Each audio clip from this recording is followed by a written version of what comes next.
Welcome to One Word Stories, episode 9. Today, my guest is a global nomad, a woman who has been traveling around the globe, is currently in Australia, comes originally from Vietnam, works in Europe, in Amsterdam, and is all over places with different lectures, presentations, workshops, teaching assignments.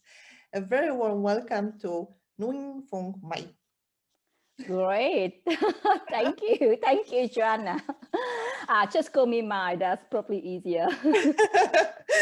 Yes, this is actually how we started our conversation. Mai, how do I pronounce your name? And And this I love it. It's and just so important when people actually care about how your name is pronounced, because that's probably the best sound in your life, right? Your own name. And I think it's very, very much of an awareness and empathy. And, you care about how I feel when people pronounce my name. So you ask for the question. So yeah, it touched me every time. Thanks. yeah, and it's so obvious to me actually, because working in multicultural teams, also Yep. virtual teams, when you don't really know the people you are going to work with, Yes. Mm. this is the first step. Yeah, so before I know who is turning on the camera and what genders we have in the room, I need to figure out, okay, who is the beautiful person, behind the name Jamil, or who is the beautiful person behind the name Luca, the Yes. woman or a man, yeah, and so on and so forth. So this is also, I especially have in the cultural context. Yeah, and I have one more tip. You also can ask for the meaning of the name, like most of the time people have such a beautiful story behind their name. I mean, in Europe, people don't normally care about the meaning of the name, but in other parts of the world, when you name a child, you have the whole plan and ambition, like a deep meaning behind it. Jamil is actually beautiful in Arabic. Yeah. And my name has a meaning too. I mean, like it's another story, but yeah, parents do think a long time Mhm. about what kind of name they're going to give to their Yeah. children and what kind Right of now, meaning that's going to go in with it. Yeah. right now you made me curious. What is the story behind your name? Well, my name is Mai, and it's the name of a flower, a tiny white flower. The special thing about this flower is that it blossoms in the winter. Mhm. And in the winter everything's dying, and that flowers stay. And yeah, I'm not sure if that was in my parents' mind when they named me with that name, but when I know about the meaning of that, or especially the meaning of that flower, I was like, yeah, I'm gonna go through everything. Wonderful. And actually, when I think of your book, you see it here, and it has got Oh, Mhm. oh, oh. Oh, Yes. that's my first book. I have a second one, Joanna. I I know, I'm aware of it. I'm aware of it. Nevertheless, this one is really where the entire journey started also for you, Yeah. regarding a huge, huge focus on one more passion in your life. So let me just try to give a very, very short story to the listeners who is actually Mai. So there are three hearts in your breast beating. As I got to know you, the very first one is actually that you are a passionate journalist. And this is how you started traveling the world. The second heart is, of course, the intercultural one. And when we talk about intercultural, it's not only about, this aspects of the impact of national, regional, and so on cultures, but of course the impact of age, of gender, of race, of education, of social background, all these aspects. So we are Yeah. really moving more and more towards talking about diversity, inclusion, and And inclusion. belonging. And this is what is really important. And the third heart, and this is exactly the heart that is really very, very vivid in this book, is your passion for neuroscience, where you have Yes. really joined all these passions and said there must be something behind that gives the explanation why diversity can be tricky and still can be such an enriching process and can lead to inclusion when it's managed in a very, very proper way and seen as a huge transformation from the organizational point of view that needs to be structured and driven. So these are the three hearts that, you know, I picture immediately when I think of you. Mai, what is right now currently the, yes, the most important heart, so to Hard. speak? It's like, okay, where's hard? I like the way you put it as hard. I don't know which one. I think you kind of sum up my life pretty good. I don't think anyone has ever done that before. That's pretty impressive. I'm still writing. I mean, I was a journalist a long time ago. I'm still writing all the time. I'm still freelancing for a lot of channels. I'm writing a lot on social medias. So I'm still that journalist, you know, so that heart is still, you know, bumping very strongly. The second one, intercultural communication and management. Yes, that's my job. It gives me a paycheck and it keeps my life running. So yes, that's the second heart there. And neuroscience, yeah, that's probably the kind of engine that drives everything together. I want to bring on a new perspective, an unique selling point. People has been writing, people has been talking about intercultural communication, researching about intercultural communication for a long time. I mean, you know, since the Cold War with holes, you know. But I mean, my PhD was about, what was that? 15 years ago. And not much has changed. We're still using a lot of the same theories. We still a lot, I mean, of course, theories stay, but I mean, there must be something, more debate, more discussion. We need to move on and adding more insight to it. And I don't see that happening a lot. And that's a frustration for a long time, until I found out that biology and neuroscience, especially social neuroscience, is actually adding a lot of valid, significant contribution to our own field. We're probably not aware of that because our branches are so far away from each other. You know, you have psychology as cognitive and you have psychology as behavioral. And we look at the same thing just from a different way, but we do not communicate with each other. So when I step out to psychology as a cognitive psychology instead of behavioral psychology, then I just figured out, oh my God, these people have been talking about my question for years. So yes, all three hearts are still there. I myself like a very weird person, but all the three hearts are really working so powerfully in sync with each other at this moment. If you ask me to pick one, I can't. Yeah, yeah. And this is exactly what is the beauty, because this is actually also what happens in the diversity context many times, that Yeah. people are asked, okay, you are multiracial, you are, you know, Yes. yeah. So, Yes. for example, originally from France, based in Canada, however, you've been living in Nigeria. What is the most important part for you? And this is exactly the point. Just like with, Yeah. you know, your statement right now that, hey, why do you ask me to choose one? This is Yeah. exactly what is valid for the diversity field. Why Yeah. should I choose only one when I identify with so many of them?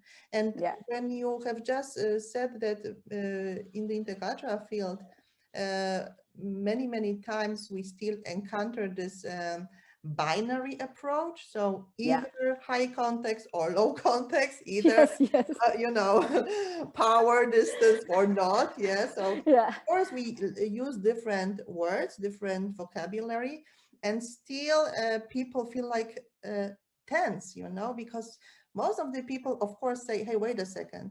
It depends on the context. It depends on the situation. Absolutely. It depends on my cultural, not only knowledge, but let's put it this way, wisdom. Yeah, Yeah. how I can adapt to different cultural settings.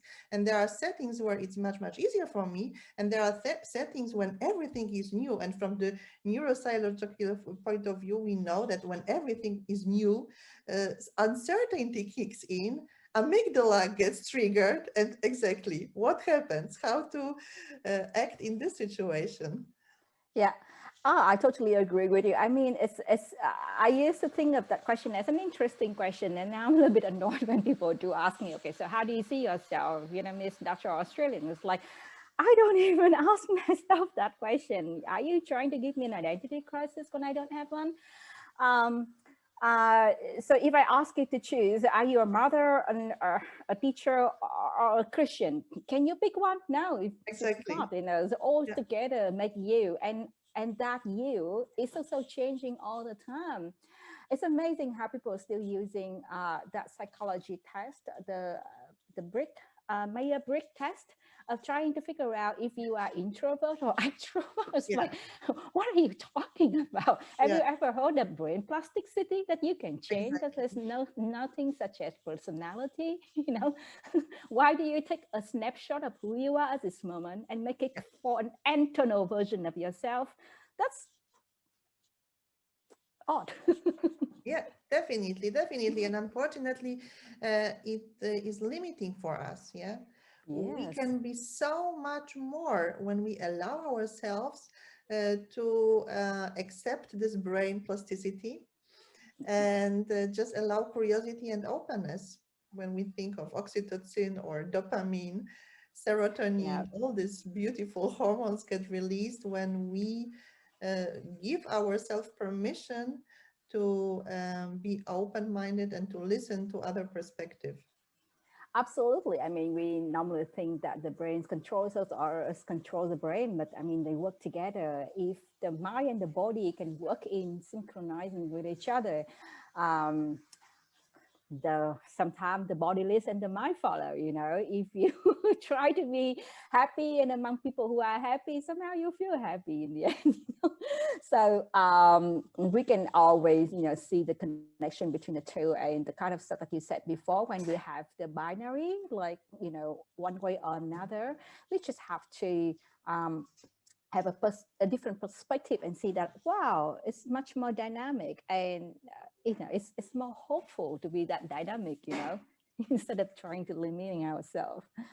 Definitely, definitely, yes. Yeah. And when you are addressing the word, hopeful, and also that happiness is so much dependent on our approach, so to say, and our mindset, yeah, Yeah. and Yeah. heart set. Yeah. What is actually this word that helps you personally in these uncertain times? Yeah, when you asked me to join this series, I told you that I didn't really have to think much. I was thinking, okay, is that a bit cliche? But then I said, no, that's the word. As the word is called kindness. Hmm. It's called kindness Yeah, to myself, to ourselves as well. yeah. Is that a big word? It's a very big word. Can you share a Yeah. moment when it was really very, very meaningful and important for you? Yeah, certain share of ugliness, of rudeness, of frustration, of anger, when I communicate with the people who refuse to look past the way that I look or how young I look back then, probably 20, 25 years ago. I had a lot of mistake. Trying to go for tit for tat. You look down on me, I can look down on you. You think you know more than me, I know more than you. That sort of thing. You can imagine the kind of consequence that it went to. Fight. Ah, it's not debate, but frustration, trying to stab each other's back, trying to harm each other's career, all that sort of thing. Um, it went on for a while. I mean, I thought it was part of the game. I thought that was life. I thought that was supposed to be the outside world, and you have to be there, and the survival of the strongest, the fittest, whatever you call it, you just have to go through it and be strong and be to the face of all the obstacle that comes your way. Uh, and then at one point you collapsed Mhm. because life finally dealt you a very serious and strong blow that you couldn't again, you know, stand up and move on. Yeah, I was down. I was so down that that it was hard to think about, how to get further and everything. And I discovered meditation, I discovered mindfulness. I discovered that my mom has always been praying in Sanskrit every morning in her own room, and my whole childhood has been waking up with that beautiful, peaceful prayer that she's giving me the whole childhood. Wonderful. Yeah, I was just like, oh, okay, let's give it a chance. Give it a chance. So I remember I started to go, I started to learn about Buddhism. I started to learn about mindfulness. I started to learn about meditation, compassion. That's amazing, the power of kindness, that you can stop the spiral of violence, of frustration, of anger, of fear, of tit for tat, of an eye for an eye. You have the power to stop it. Yeah. By being kindness. Is that amazing? It's wonderful because it's so life-giving, it's so hope-giving, that actually when we are able to give this gift of the knowledge about kindness and compassion and also empathy to the world, that this interpersonal relations are going to be impacted in the positive way.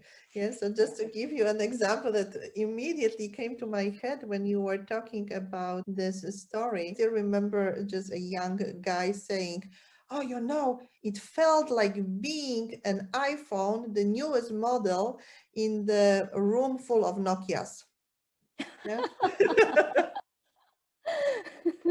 And with coaching, we can change quite a lot. We should even, so that this person realizes also the chance he has got being the iPhone among Nokias, and that actually this learning process is both sides, not only Nokia's learning from him, but also himself. Mind him, Nokia is still being used in many parts of the world, Exactly. Yeah. Despite the chance to use iPhone. Oh, wow, that's interesting. Yeah. It's an egoistic way of thinking that we are the center of the whole world, and everything has to be around us. And even with kindness, I'm not trying to go against it. That the very core idea of revolution is that we want to do something that is good for ourselves and our community. Even with kindness as well. I'm talking about kindness not to others, but to myself as well. So there's a portion of individualism and egoisticity here.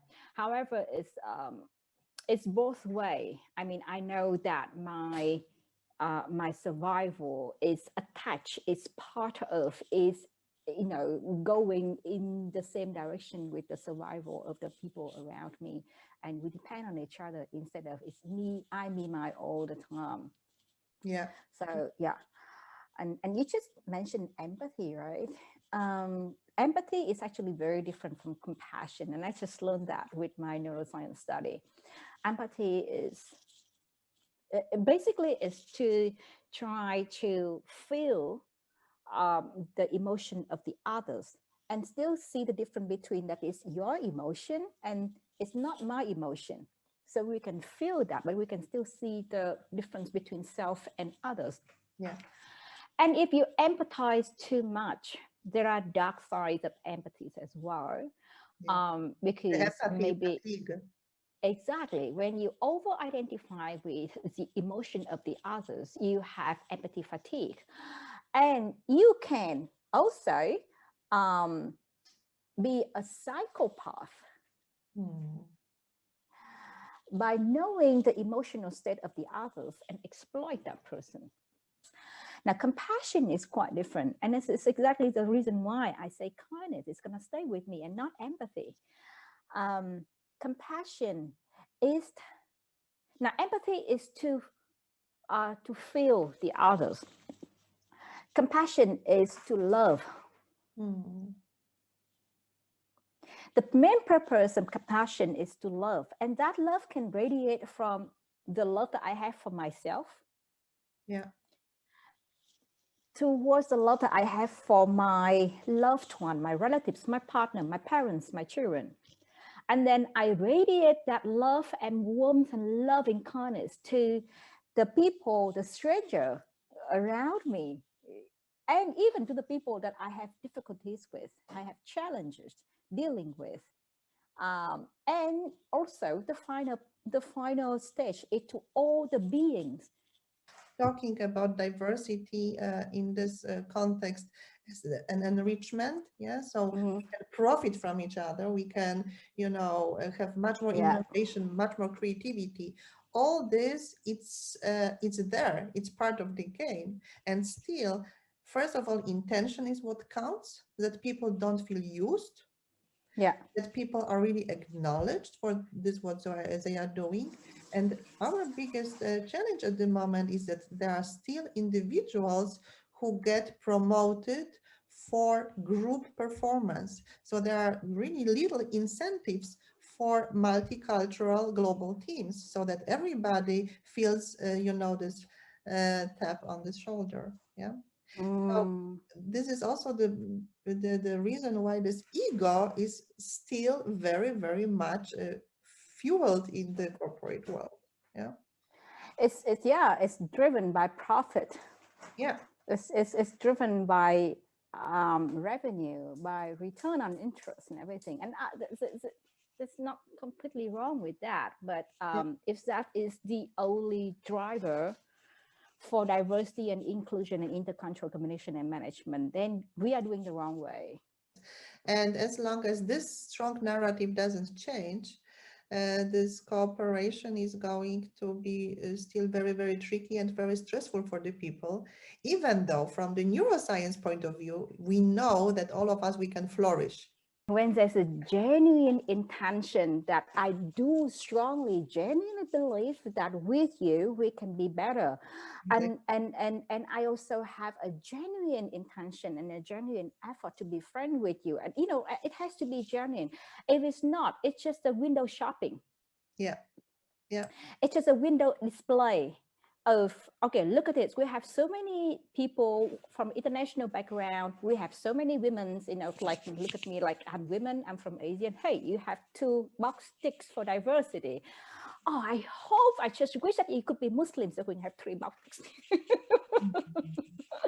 It's not gonna work.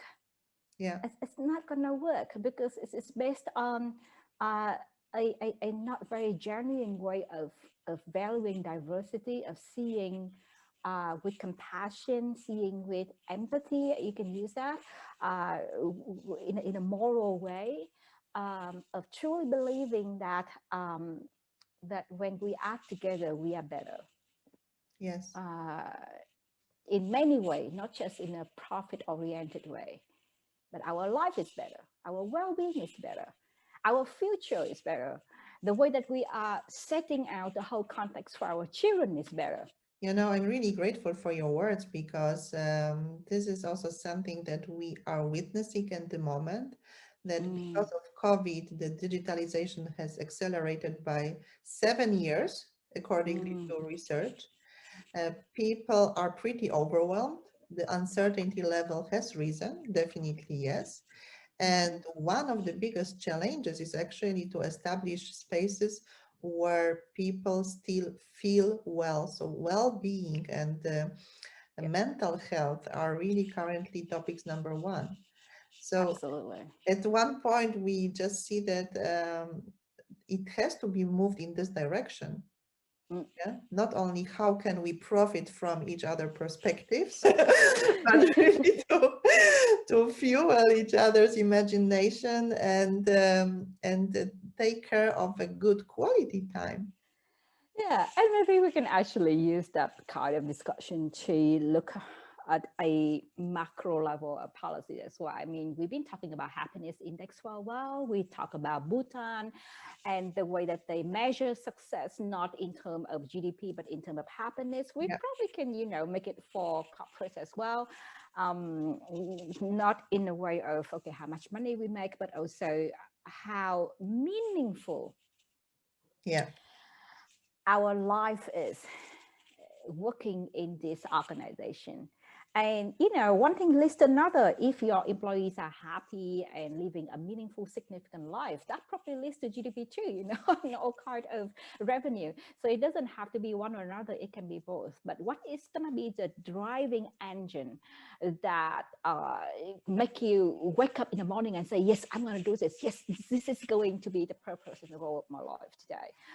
We've been trying to talk about how to deal with people who are different from us. And I think we should move beyond that. I mean, people are going to be different anyway. I mean, we have differences within the country, bigger than between the countries. So it's kind of useless trying to see what's the difference between Polish and Dutch culture. You and your Polish friend has more differences than between you and me or between the two countries. So I think we should move beyond that kind of stereotype that the Dutch are like this, or the Polish are like that, and try to see ourselves, because it's kind of useless trying to learn all kind of those stereotypes. You cannot cover all the stereotypes because every context is different.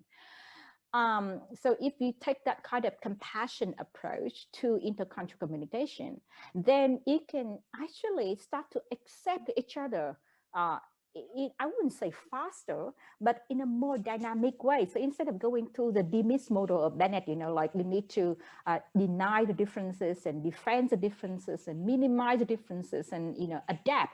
If you have compassion training as part of intercultural communication and management, then maybe we can move to the acceptance phase a little bit faster, or at least at that point, and then you can come back later on. But once I love you, when I'm with you, when I accept you, when I can build that kind of foundation of similarity and humanity and shareness and oneness with you, it's probably easier for me to figure out in what way we are different and in what way that difference is going to make both of us thrive. Rather than trying to know who you are, in what way you are different from me first, because that's going to alarm the amygdala and everything. It's like, hey, you are different from me. Learn about the similarity first. It's going to heal us before we can feel safe enough, and we can use it as a springboard to understand that in what way diversity and inclusion is going to make us, move to a level better, happier for both of us, Yeah. and the world around us. Yeah. I guess it's also the matter of courage, because of course many programs are still designed in this, let's say, traditional way. Let's put it this way. It's working with these binaries all in all. I am a big fan of working with stories so that people really share their own experiences, their own moments of challenge, but also moments how they overcame this challenge, what they have learned from it, and how they can apply the superpower in this intercultural diversity inclusion context.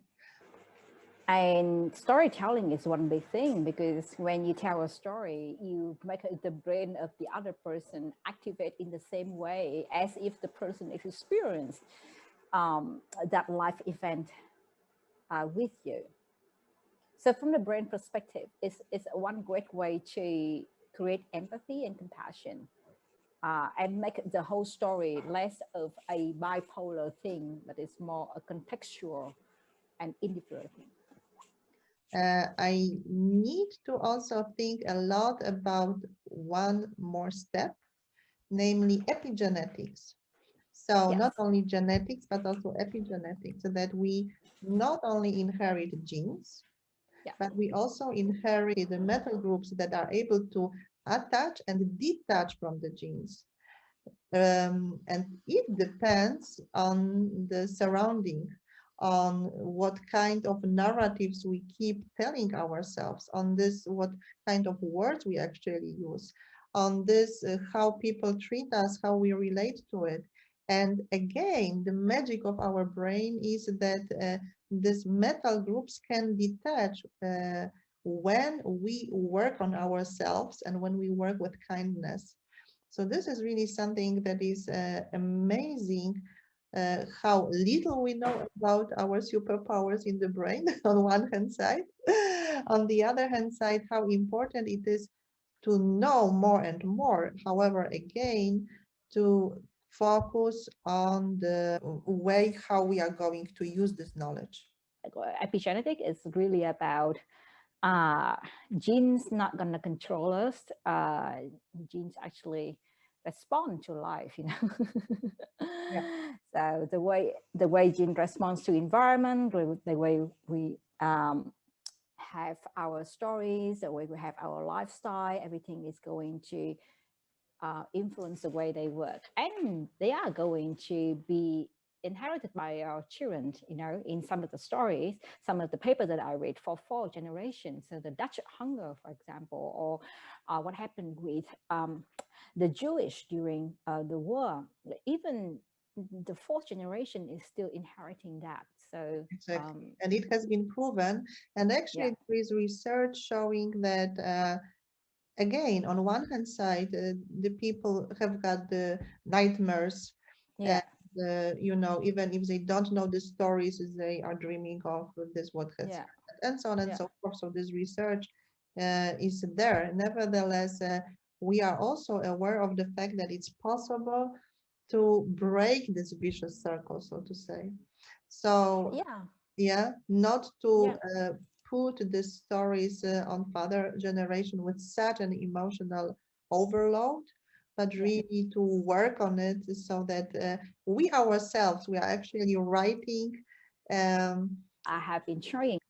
genetic letter to the father generations. Absolutely. And that's why being kind is very important, not just for ourselves, for the future generation as well. I mean, just being kind to each other, we probably will change a few, genes, the way they work. And that gene is going to be inherited by our future. If we kind with each other, probably our children in the future will be kind with each other too. And that's very hopeful. Yeah. So, Mai, thank you very, very much for all the insights, for all the inspirations, and for all your kindness during this conversation. No, I think kindness comes from you first. You are kind enough to invite me to think about me. I mean, we met each other for probably once or twice. Yeah. Twice, Yeah. yes. That's amazing that we still have contact with each other. That it's amazing that you can sum up my life in 3 hours. I'm still so impressed. This is the power of working with stories. Yeah, so yes, so kindness, generous kindness, and thank you so much for inviting me and share. I just hope that the kind of power and energy that we have in this conversation is going to touch someone else.